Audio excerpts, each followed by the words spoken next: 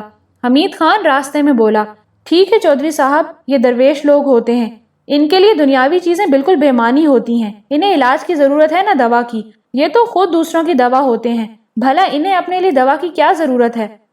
لیکن بستی والوں نے بہت برا کیا ہے ان کے ساتھ۔ ہاں، میں صرف یہ سوچتا ہوں کہ بابا ادریس کے گھر والوں کو ان کے بارے میں نہیں معلوم۔ ان کا سالہ فیض علی جس انداز میں ان کے بارے میں باتیں کر رہا تھا، اس سے تو یہی پتہ چلتا تھا کہ انہیں یہ تک نہیں معلوم کہ بابا ادریس کہاں ہیں۔ کیا خیال ہے حمید خان، ہم انہیں گھر جلنے اور بابا ادریس کے اس حال میں یہاں آنے کی اطلاع دیں؟ میرا خیال ہے چودھری صاحب ابھی اس سلسلے میں خاموشی ہی اختیار کریں، ہمیں اس سے زیادہ آگے بڑھ کر کام نہیں کرنا چاہیے۔ اگر بابا ادریس خود ہی ہم سے اس بات کی درخواست کریں تو پھر ٹھیک ہے، ورنہ انہیں ان کی مرضی پر چھوڑ دیا جائے، ہم ان کی خدمت کرنا چاہتے ہیں۔ تھوڑی دیر کے بعد بابا ادریس کے لیے ہی عمدہ قسم کے پھل وغیرہ بھجوا دیے گئے۔ چودھری شاہ نواز اپنی جانب سے بڑی عقیدت مندی کا ثبوت دے رہا تھا، لیکن ادھر منکاری گندل کے پاس بیٹھا ہنس رہا تھا۔ کیسا رہا چیلے؟ گرو مہاراج کی جے، کرتا رہ جے جے کار، کرتا رہ بیٹا۔ گرو مہاراج کے ساتھ رہے گا تو اپنے سارے دشمنوں پر حاوی رہے گا۔ اس وقت تو میری جان نکل گئی تھی گرو مہاراج، جب وہ مجھے اس بڑے کمرے میں لے کر گیا تھا جہاں ہمارے لیے موت موجود تھی۔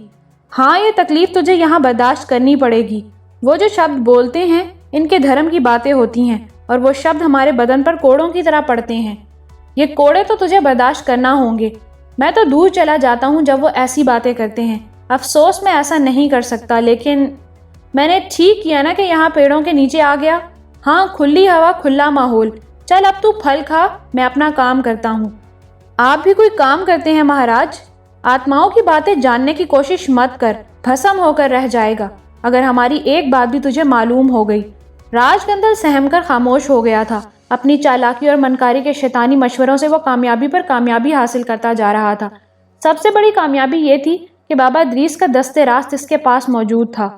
اس نے عالی جا کو بہت سنبھال کر رکھا تھا، اکثر اسے دیکھتا رہتا تھا۔ اس وقت بھی رات تھی۔ اس نے شیشے کی بوتل نکال کر سامنے کر لی۔ علی جا گردن جھکائے بیٹھا ہوا تھا۔ راج گندل نے کہا، افسوس، ہم نے سنسار کے بارے میں بڑی باتیں معلوم کی، پر تمہاری مخلوق کا کوئی پتہ نہیں ہمیں۔ اس بوتل میں تم کب تک جیتے رہو گے، اور یہ بھی نہیں معلوم ہمیں کہ تمہاری وہ شکتی کہاں گئی جس سے تم ادریس علی کو بچائے ہوئے تھے۔ کچھ بول سکتے ہو؟ علی جا خاموش بیٹھا رہا تو راج گندل نے پھر کہا، وہ تمہارا گرو کہاں گیا آخر؟ یا کسی کھائی میں کود کر مر گیا، یا سنسار سے منہ چھپا کر بیٹھ گیا ہے؟ دور سے روشنی نظر آئی تو راج گندل نے بوتل دوبارہ اپنے لباس میں چھپا لی۔